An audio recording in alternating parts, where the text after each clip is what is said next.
मैं स्त्री साहित्य पर बात करने के लिए अपने आप को बहुत सुकून में महसूस कर रही हूँ, क्योंकि मेरे सहवक्ताओं ने अपने अपने नजरिए से स्त्री साहित्य, स्त्री विमर्श और इस पूरे की पूरी पितृसत्ता के विभिन्न अवयवों को खोल कर रख दिया है। और मैं ये चाहूंगी कि उनके कहे को मेरा कहा भी मान लिया जाए। मैं स्त्री साहित्य पर बात करती हूँ तो सोचती हूँ कौन से स्त्री साहित्य पर बात करूं जिसके बारे में मुख्य धारा की आलोचना में ये कहा गया है कि क्या लिखती है स्त्रियां, वही बंद घेरों की परिक्रमा करने से उपजा हुआ दंभ चाह, वही जन्म देने, बच्चों को पालने पोसने और गार्हस्थ्यिक दायित्वों में डूबे रहने का चाह, वही विलासितापूर्ण जीवन जीने वाली ऊब और घुटन को से घबराई हुई, उससे त्रस्त और उससे मुक्ति पाने के लिए उच्च वर्गीय स्त्रियों की आकांक्षाओं का साहित्य। भाई अगर स्त्री साहित्य का मूल्यांकन हो चुका है तो आज हम किस स्त्री साहित्य की बात करें? क्यों नहीं फ्रेम को पलट दें और देखें कि पुरुष साहित्य में स्त्री कैसी रची गई है। स्त्री तो जीवन से, जीवन में स्त्री क्या है और पुरुष साहित्य में स्त्री क्या है। स्त्री एक बायोलॉजिकल इकाई है, लेकिन इस बायोलॉजिकल इकाई को मनुष्य की अस्मिता तो दी ही नहीं गई है। प्रेमचंद ने बहुत पहले मूल्यों का विभाजन कर दिया, स्त्रियोचित मूल्य अलग, पुरुषोचित मूल्य अलग, और आज हम उसको अपने आंचल में बांध कर बैठे हुए हैं। हम मीन्स आधी आबादी की बात नहीं कर रहे हैं, हम में दूसरी शेष आधी आबादी के पूर्वाग्रहों को ले रहे हैं। हम तो मुक्त होना चाह रहे हैं, हमने तो पल्ले झाड़ दिए हैं। कल मैंने बात की थी कि हम तो चिड़ियाओं की तरह उस पिंजरे को लेकर उड़ चुकी हैं, और रात जब हम उन्हें गुजारी उसी कथा का मैं पुनर्पाठ कर रही हूँ। स्त्री लेखन की सबसे बड़ी खूबसूरती या सबसे बड़ी ताकत यह है कि वह बौद्धिकता को, वैचारिकता को अपना घोड़ा बनाकर चलती है। वह पुरुष की बैसाखियों का सहारा लेकर नहीं जा रही है, उसके पास बुद्धि है, तर्क है, उसके पास सृजन की अकूत ताकत है, और उसे ही वह अपना तीव्रगामी अश्व बनाकर वह दसों दिशाओं का संधान कर लेना चाहती है। और इसीलिए जो उसका पल्ला खींचकर उसे पीछे धकेलने वाली हमारी नीति कथाएं हैं, सबसे पहले तो वह चाकू की नोक से उन्हें कुरेद देना चाहती है कि आइए हम सिर्फ आलू को ही नहीं कुरेदते, हम मिर्चों को भी कुरेदने का दम रखते हैं। तो उस कथा का मैं एक पूरक पाठ आपके सामने प्रस्तुत करना चाहूंगी कि बहेलिए के जाल को उड़ाकर ले गई स्त्रियां, लेकिन जाए कहां? आसमान में आप जिंदगी नहीं गुजार सकते, लौटकर जमीन पर आना पड़ता है। और जब आप लौटकर जमीन पर आई हैं तो वो जाल आपकी नियति है, आप उसमें से बाहर नहीं निकली, तो मुक्ति कहां से मिले? स्त्रियों के भीतर जो बंधुत्व का भाव है, जो तादात्म्यकरण का भाव है, जो आत्मीयता और संवाद का भाव है, जो उसके भीतर एक पोषक प्रवृत्ति है, उसके आधार पर जहां वो रुकी, जिस पेड़ के नीचे जमीन पर रुकी, वहां चूहों का बिल था। उन्होंने कहा, भैया चूहा तुम आओ ना, अपने साथियों को लेकर आओ और जाल को कुतर दो, हमें मुक्त कर दो, हमें अपने बच्चों के पास जाना है। और यह आत्मीयता का संस्पर्श चूहा बिरादरी के भीतर एक स्फूर्ति का संचार कर गया। उन्होंने जाल कुतरा और उसके बाद चिड़िया आजाद हुई, लेकिन अंधेरा सबसे बड़ा घातक शत्रु था। रात हो गई थी, अंधेरे में उन्हें दिखाई नहीं पड़ रहा था, उन्हें दिशाएं नहीं सूझ रही थी। रात भर वो कलपती हुई बच्चों की याद में, घर गृहस्थी की याद में, अपनी पराधीनता से संत्रस्त होकर पेड़ पर बैठी रही। और फिर उन्होंने सोचा कि मुक्ति के लिए हमें तमाम प्राकृतिक व्यवधानों को भी दूर करना होगा। जितने सामाजिक, सांस्कृतिक, नैतिक व्यवधान है, उसके साथ ही इस प्रकृति ने ऋतुओं के माध्यम से, विभिन्न आपदाओं के माध्यम से जो हमारे सामने व्यवधान प्रस्तुत किए हैं, हमें उन्हें भी मुक्त करना होगा। और यह अब स्त्री अंधेरे से नहीं डरती, हालांकि स्त्री को अंधेरे से और नर पशुओं से डराने की साजिशें हमारी आज की 21वीं सदी में भी मौजूद है। क्यों नहीं हो रहे हैं आंदोलन? जरूर हो रहे हैं, सिर्फ हम देखना नहीं चाहते हैं। आधी आंख खोलते हैं और पूरा देखना बंद कर देते हैं। किसान आंदोलन हुआ, 1 साल चला। मैं उस आंदोलन की साक्षी थी, क्योंकि रोहतक से दिल्ली का द्वार 1 साल तक बंद रहा था। किसानों ने घेरा डाला था और किसानों के घेरे को विफल बनाने के लिए इतनी बड़ी बड़ी कीले और इतने बड़े बड़े बैरिकेड सीमेंट में गाड़कर हमारी सरकार ने वहां रोक दिए थे। आंदोलन को, हर वैचारिक आंदोलन को कुचलने की कुचेष्टाएं सत्ता द्वारा समय समय पर की जाती है। हम उस आंदोलन के साथ खड़े होकर जब उसके पक्ष में आवाज उठाते हैं, हम तमाम मनुष्य विरोधी ताकतों को कुचलने का प्रयास करते हैं, लेकिन हम तो सब मौन दर्शक रहते हैं। किसानों का आंदोलन विफल हुआ।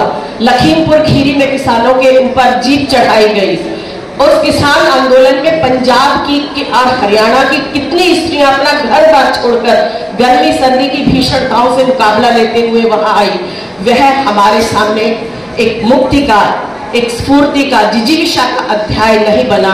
आंदोलन वापस ले लिया गया और आंदोलन को असफल बनाने वाली सरकार को हमने सीता को भूमि में गाड़ने वाले पति की अभ्यर्थना का एक बड़ा मुकाम बना डाला। इसीलिए बिल्किस बानो के हत्यारों को जब छोड़ा गया, रेपिस्टों को जब छोड़ा गया, बिल्किस बानो के बलात्कारियों को जब छोड़ा गया, हमारी आंख में आंसू नहीं आया, हमारे कंठ से कोई प्रतिरोध की आवाज नहीं गूंजी। और इसीलिए ब्रजभूषण शरण सिंह के खिलाफ जब साक्षी मलिक या दिनेश फोगाट, हमारे हरियाणा की स्त्रियां, जब इन्होंने मुखर होकर आवाज उठाई पूरी स्त्री जाति के यौन शोषण को लेकर, हमने उसे राजनीतिक साजिशों के साथ जोड़ दिया। तो स्त्री साहित्य को पढ़ने से कुछ नहीं होगा यदि स्त्री की मनुष्य संवेदना के प्रति हम अपने भीतर की मनुष्यता को उजागर नहीं कर सकते। हम 2 बालों में बटी हुई अस्मिताएं हैं क्या, कि पुरुष की सोच अलग रहेगी और स्त्री की सोच अलग रहेगी? चलिए मान लिया 2 अस्मिताएं हैं, तो आइए हम बैठकर आज देखते हैं कि पुरुष साहित्य स्त्री को किस रूप में रच रहा है। पुरुष साहित्य में एक सीता है।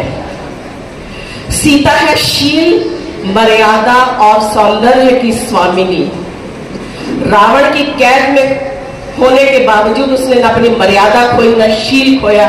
सौंदर्य इन दोनों के समन्वय का एक नाम है, लेकिन उसे धरती में समा जाने को विवश करने के बाद उसके ही भर्ता ने उससे ये तीनों चीजें छीनकर अपने मुकुट का ताज बना लिया।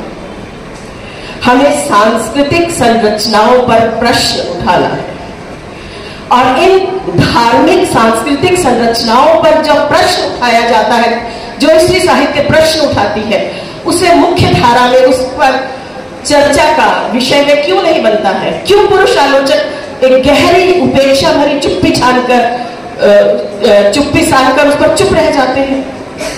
शिलावाहा किरण सिंह ने एक बहुत अच्छी उपन्यासिका लिखी है, जिसमें गौतम ऋषि अपनी ही पालिता पुत्री से विवाह कर रहे हैं। हम संस्कृति के उन कुचक्रों को उजागर करने वाली प्रत्येक रचना पर एक अखंड मौन साध लेते हैं कि इससे हमारी गौरवमयी भारतीय संस्कृति आहत होगी, बेचारी। कितनी वल्नरेबल है भाई हमारी यह संस्कृति। हम अभी हाल ही में सुकन्या अकथ कथा हेती उपन्यास सिनीवाली शर्मा का आया है, जिसमें च्यवन ऋषि और सुकन्या, च्यवन ऋषि द्वारा बलपूर्वक अपनी उम्र से बहुत छोटी 60 साल का वृद्ध और 16 साल की लड़की से विवाह की उस कथा को एक बहुत ही अच्छे स्त्री सशक्तिकरण की दृष्टि से, एक मनुष्य दृष्टि से उसमें इस पूरी की पूरा कथा को, सांस्कृतिक कथा की पुनर्रचना की गई है। हम इस उपन्यास पर कितनी बहसों का आयोजन करते हैं।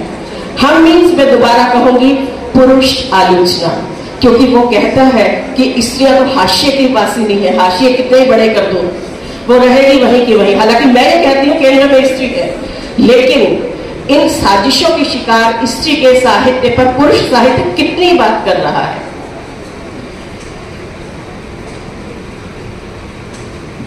इसी के साथ मुझे ये लगता है कि हम जब पुरुष साहित्य की बात करें, हम क्यों नहीं प्रश्न उठाते कि प्रेमचंद को यह अधिकार किसने दिया कि ममता, दया, सहानुभूति, करुणा, क्षमा, त्याग, ये मूल्य स्त्रियों के मूल्य हैं। और आत्मनिर्भरता, पराक्रम, शौर्य, तेजस्विता, गतिशीलता, ये सब पुरुषों के मूल्य हैं। क्या स्त्रियों को गति नहीं चाहिए, पराक्रम नहीं चाहिए, शौर्य नहीं चाहिए? बिल्कुल है। उसके बिना स्त्री का मनुष्य ही जिंदगी नहीं बसर कर सकता। और स्त्रियों के जिनमें उनकी झोली में डाले गए मूल्य क्या पुरुषों को पुरुष नहीं बनाते? उन मूल्यों के बिना क्या पुरुष दुर्दांत, अंगुलीमाल नहीं बन जाता है?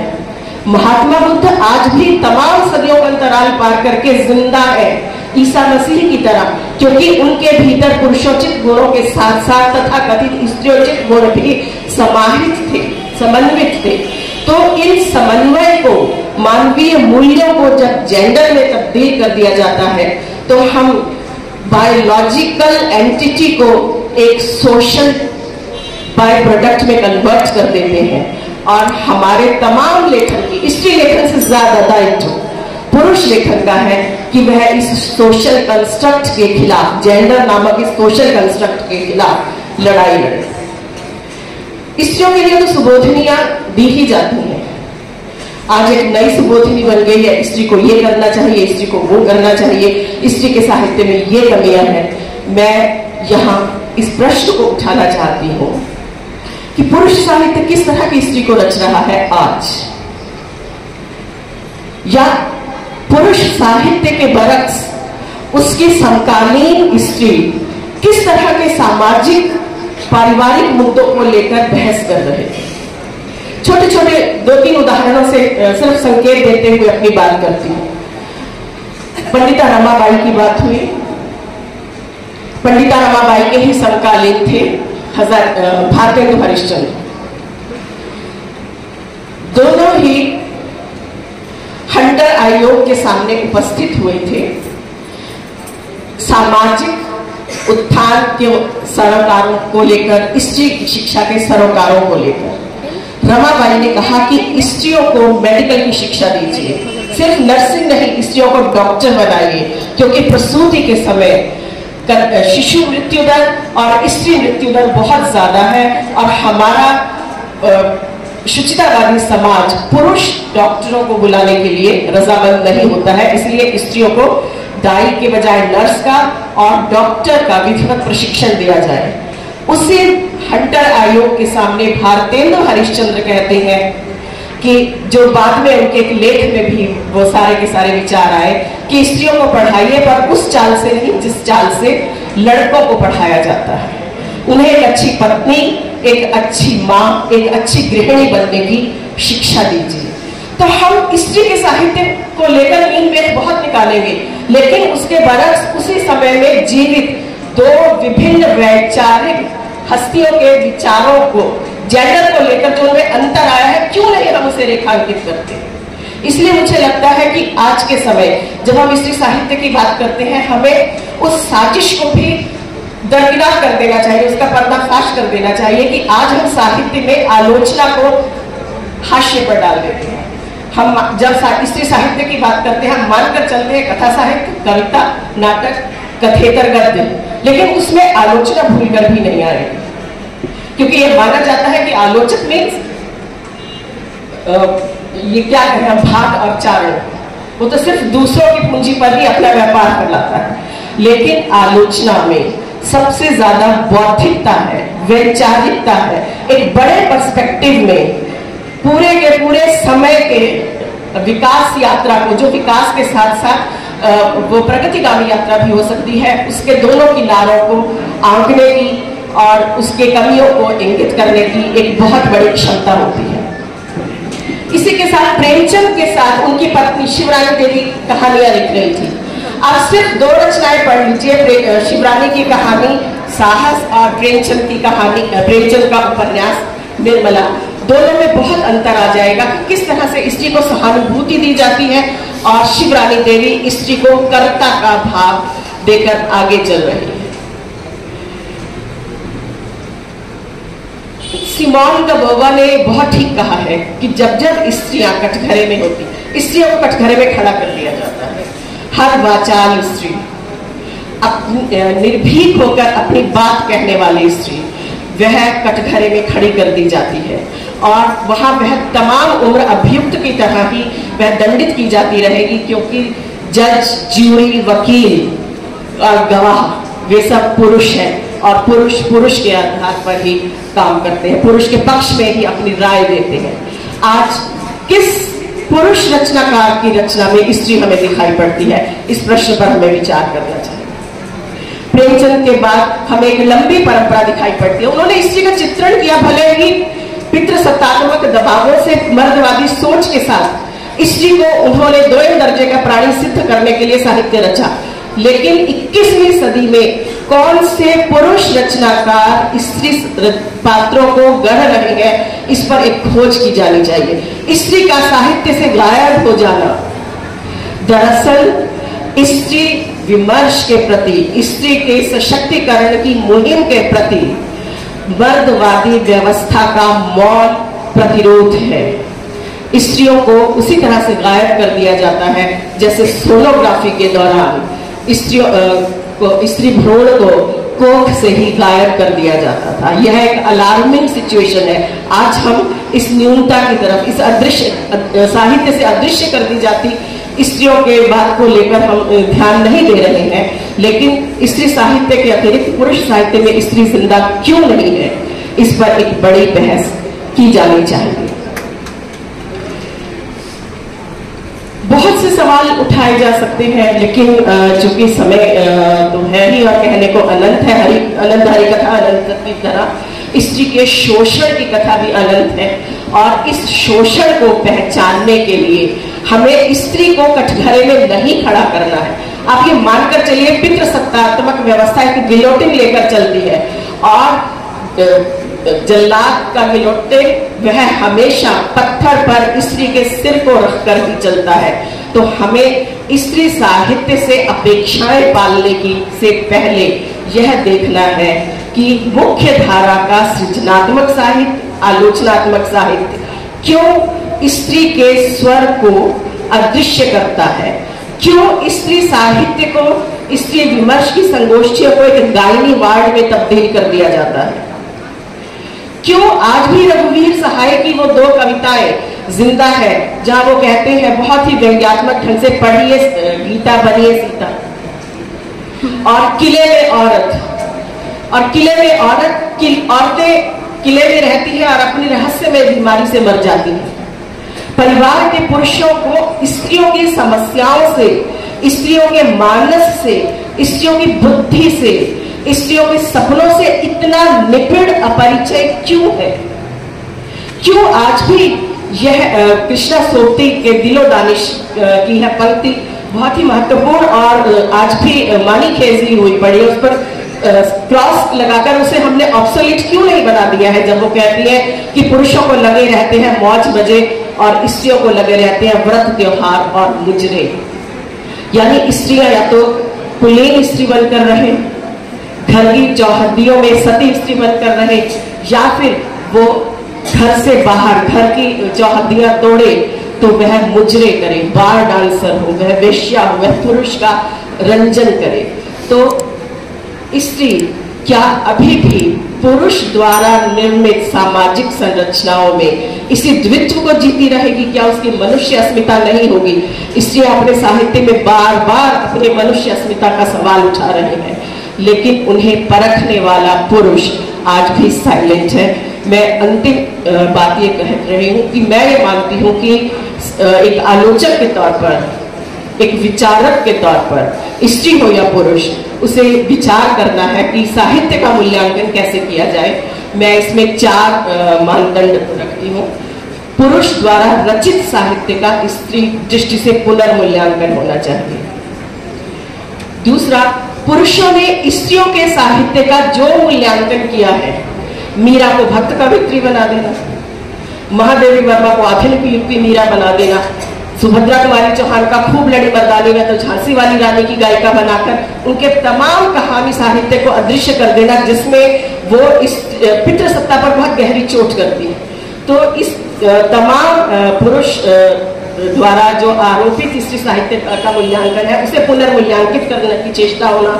तीसरा जो एक मानदंड है वह स्त्री एक ही कालखंड में और एक ही समस्या के इर्द गिर्द रचे गए साहित्य में स्त्री और पुरुष रचनाकार के लैंगिक भेद के कारण उत्पन्न दृष्टि का मूल्यांकन करना।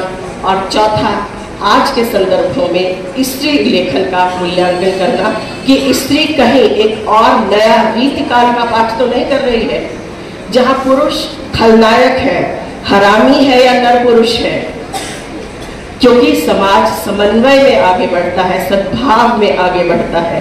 शत्रुता से हम एक नया रीतिकाल लेकर आ जाएंगे और हमारे बीच अभेद्य दूरियां शुरू हो जाएंगी। तो स्त्रियों को स्त्री सुबोधिनी रचने के बजाय आज जरूरत है हम पुरुष सुबोधिनी रचें। पुरुष को सुबोधित करना बहुत जरूरी है आज के समय में।